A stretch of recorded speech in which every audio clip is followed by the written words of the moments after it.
Yogyakarta, nah gitu. Dan akhirnya setelah kebongkar, akhirnya ya Pakubono yang ke-6 dibuang juga ke Ambon, Pangeran Diponegoro dibuang ke Manado, dan anak buahnya kemana-mana, kucar-kacir juga, bahkan sampai seperti Imam Sujono. Nah itu Imam Sujono akhirnya lari sampai ke Gunung Kawi juga akhirnya. Nah itu juga masih anak buah dan pengawal-pengawalnya Pangeran Diponegoro, termasuk Joyodigdo. Nah, Panembahan Joyodigdo yang ada di Blitar, yang sekarang terkenal dengan makam gantungnya. Nah itu, ini masih keturunan dari kerabat-kerabat dari Keraton Surakarta dan Jogja juga, Mas. Nah itu. Dan jadi setelah waktu Surakarta mboten berdaya nggih nglawan VOC. Betul, tidak berdaya sama sekali, Mas. Karena VOC ini bisa dengan sebentar saja sudah punya dana dan punya senjata lengkap. Punya senjata lengkap. Sebetulnya sejak zaman Mataram dari Sultan Agung itu sudah punya senjata lengkap. Tapi kan selalu kalah, Mas. Nah, selalu kalah. Karena yang punya senjata lengkap kan cuma prajurit yang di depan, yang punya meriam. Nah itu. Dan senjata api laras panjang cuma 1, 2, 3 orang saja. Lain dengan orang-orang VOC, semuanya pakai senjata api.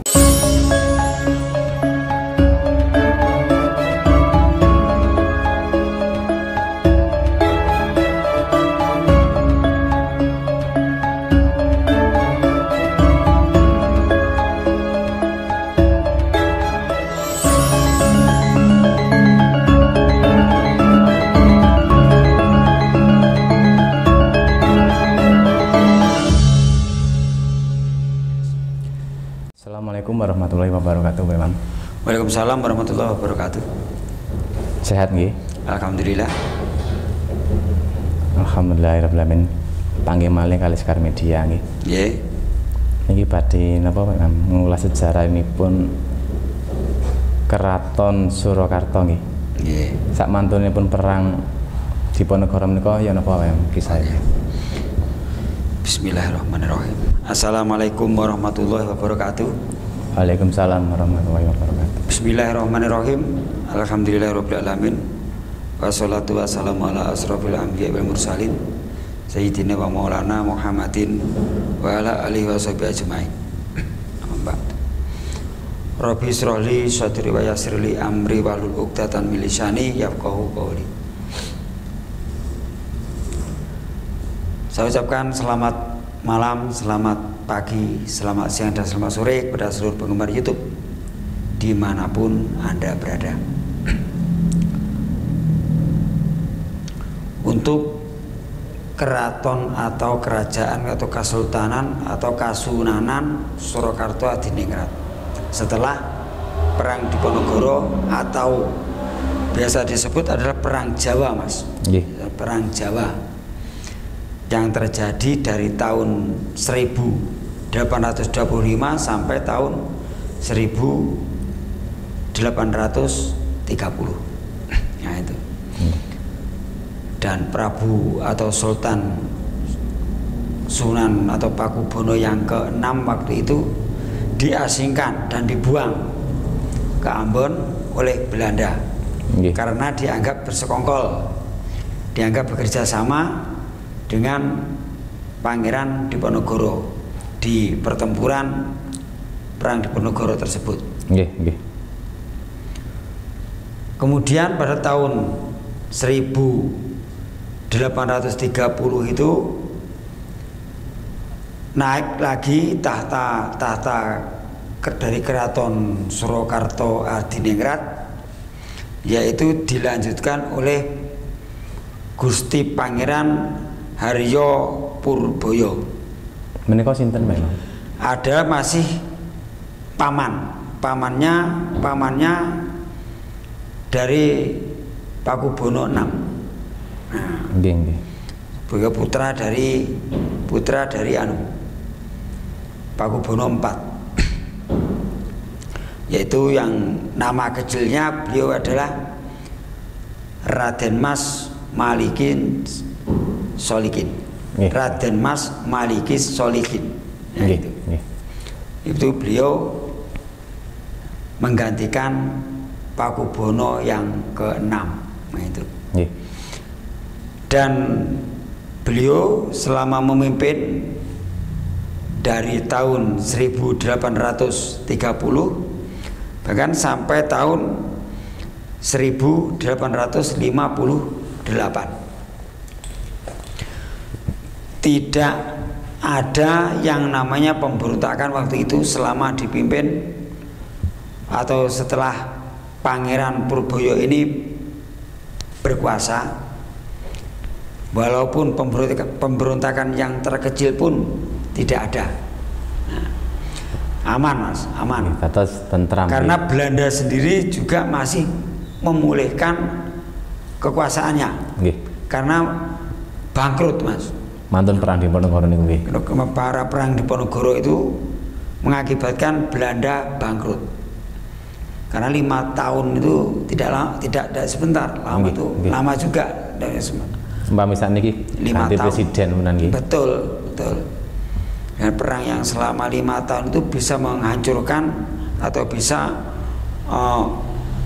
bikin Belanda atau POC bangkrut. Sehingga habis semua dana-dananya dari POC sendiri. Makanya di dalam kekuasaan Pakubono yang ke-7 ini sama sekali tidak ada peperangan, relatif aman. Nah, relatif aman, dan dari keraton sendiri juga memulihkan keadaan juga, mulai dari rakyatnya, mulai dari ekonomi kerakyatannya diatur kembali. Nah, itu. Beliau ini memimpin juga bijaksana, Pakubono yang ke-7 ini atau Raden Purboyo ini. Tata saya memang nggih. Alhamdulillah saya. Sehingga kayak seperti rakyat di Surakarta sendiri lebih cenderung memuliakan atau lebih mengagungkan rajanya. Dan kebetulan Pakubono 7 ini masih guru dari Ki Ronggo Warsito. Yang pertama mendidik sebelum Ki Ronggo Warsito ke pondok pesantren di Ponorogo, belajar dulu kepada Pakubono yang ke-7. Nah, itu. Nah. Dan ini sejarah juga telah membuktikan dengan kewibawaan atau kemurahan hati dari Pakubono 7 ini atau Raden Mas Malikis Solikin ini, beliau juga sangat sederhana Mas. Beliau ini sangat sederhana juga, sehingga tidak ada, artinya beliau sebetulnya tidak ada niat untuk menjadi raja pun tidak ada, karena beliau ini bukan putra mahkota. Senes sih. Enggak beliau tidak ambisi lah. Betul, tidak punya ambisi. Termasuk saudara-saudara beliau pun tidak punya ambisi. Nah, itu. Nah, sehingga beliau ini sangat dicintai oleh rakyat di seluruh Surakarta Hadiningrat. Waktu itu Surakarta masih luas Mas, masih luas kekuasaannya. Masih luas. Sama dengan wilayah Jawa Tengah sendiri.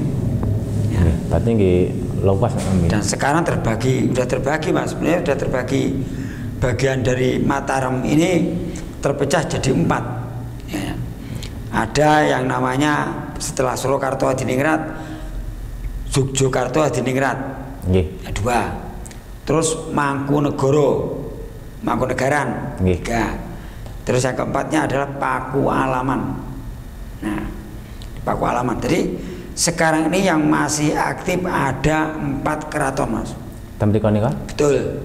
Nah, dan yang kemarin beberapa bulan baru ada pemilihan atau baru dinobatkan Mangkunegoro yang ke-10, pengganti dari Mangkunegoro yang ke-9. Nah, Mangkunegoro yang ke-9 ini almarhum.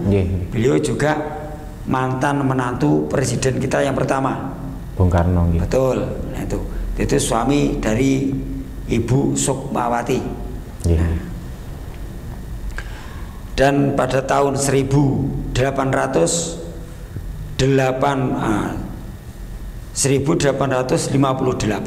Nggih. Pakubuwono VII ini kemudian wafat. Nggih. Nah, wafat dan digantikan oleh kakaknya. Nah, digantikan oleh kakaknya yaitu sebagai Pakubuwono yang ke-8. Beliau ini naik tahta sangat berusia senja, sangat tua sekali, Mas. Nggih.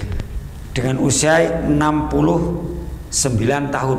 Berarti pun sepuh namanya. Pun sepuh. Karena kakaknya Pakubuwono yang ke-7 ini tadi kan masih putra-putranya Pakubuwono yang ke-4. Nah itu. Nggih. Ya, beliau ini memerintah cuma sekitar 3 tahun. Sedo mantunan. Iya betul. Karena usianya yang sangat muda dan beliau pun sebetulnya juga tidak mau jadi raja. Karena beliau juga bukan putra mahkota dari Selir. Nggih. Nah, dari Selir juga. Dia bisa jaga membawa diri lah, tahu diri. Dia sudah hidup di keraton, semua dicukupi oleh keraton. Dia tidak punya ambisi. Tapi kebetulan waktu itu tidak ada yang mau maju, baru oleh Belanda beliau dinaikkan. Terus sing nengaken tata niku Belanda. Belanda. Tapi kebetulan dia tidak punya ambisi sama sekali. Nggih. Walaupun seperti itu tetap diterima oleh Pakubuwono yang ke-8 ini. Dan juga pada zaman itu juga masih relatif aman, tidak ada perang saudara, tidak ada pertempuran lagi kan begitu. Atas anu kami, sing ngatur naik tahta niku tasik pihak Belanda kan. Betul. Dan Raden Mas Kusin ini juga sebetulnya juga cocok, Mas ya. Beliau juga sederhana sama dengan adiknya tadi. Nggih. Sehingga tapi beliau ini kan putra dari Selir. Nah, makanya beliau tidak punya ambisi sama sekali ingin menjadi raja. Itu tidak punya ambisi. Blas tidak milik. Beliau tahu bahwa beliau ini masih keturunan dari Selir. Jadi berhubung waktu itu tidak ada yang menggantikan. Nah, barulah beliau mau menggantikan dari adiknya tersebut, walaupun cuma pemerintahannya selama 3 tahun. Nah itu karena udah sepuh, 69 tahun, hampir 70 kami. Hampir 70. Dari tahun 1858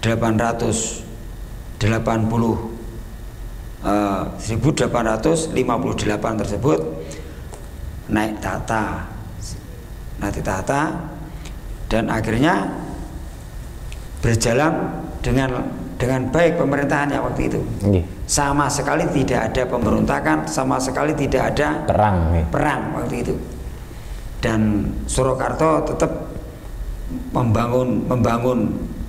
meningkatkan pembangunannya, pertaniannya, perdagangannya selalu dibangun waktu itu. Tapi kok waktu ini menikah kok mboten Surakarta kali daerah istimewa mereka kok mboten merangi VOC kan napa wae? Karena gini, Mas, di dalam keraton sendiri juga masih dikuasai VOC. Ini dari sejak dari Pakubuwono pertama, ya saya Pakubuwono yang pertama sudah dikuasai VOC. Kan dalam keraton beriku? Betul. Dari kuasai VOC sendiri, kecuali yang Pakubuwono yang ke-6 tadi yang tidak mau bergabung dengan VOC Belanda. Justru memihak ke Pangeran Diponegoro. Nah, Pangeran Diponegoro ini kan putra dari Hamengkubuwono yang ke-3, Raja Yogyakarta. Nah gitu. Dan akhirnya setelah kebongkar, akhirnya ya Pakubuwono yang ke-6 dibuang juga ke Ambon. Pangeran Diponegoro dibuang ke Manado, dan anak buahnya kemana-mana, kucar kacir juga. bahkan sampai seperti Imam Sujono. Nah itu Imam Sujono akhirnya lari sampai ke Gunung Kawi juga akhirnya. Nah itu juga masih anak buah dan pengawal-pengawalnya Pangeran Diponegoro, termasuk Joyodigdo. Nah, Panembahan Joyodigdo yang ada di Blitar yang sekarang terkenal dengan makam gantungnya. Nah, itu. Ini masih keturunan dari kerabat-kerabat dari Keraton Surakarta dan Jogja juga, Mas. Nah itu. Dan jadi setelah waktu mereka memang Surakarta mboten berdaya nggih nglawan VOC. Betul, tidak berdaya sama sekali, Mas. Karena VOC ini bisa dengan sebentar saja sudah punya dana dan punya senjata lengkap. Punya senjata lengkap. Sebetulnya sejak zaman Mataram dari Sultan Agung itu sudah punya senjata lengkap. Tapi kan selalu kalah, Mas. Nah, selalu kalah. Karena yang punya senjata lengkap kan cuma prajurit yang di depan. Yang punya meriam. Nah, itu. Dan senjata api laras panjang cuma 1, 2, 3 orang saja. Lain dengan orang-orang VOC, semuanya pakai senjata api dan pedang juga. Kalau peluru habis, pelangnya pakai pedang, kan itu. Nah, dan dari Sunan atau Susuhunan Pakubono ke-7 dan ke-8 ini kita bisa dapat menyimpulkan bahwa raja-raja di Solo ini juga sebetulnya sangat bijaksana dan juga memperhatikan kepada rakyatnya, sebetulnya begitu, karena beliau juga seorang pemimpin sejati, begitu. Begitu, Mas. Matur nuwun penjelasanipun Pak Imam. Sementara penjelasan saya sementara hanya ini. Kalau ada kesalahan, kekurangan, saya minta maaf yang sebesar-besarnya. Sami-sami.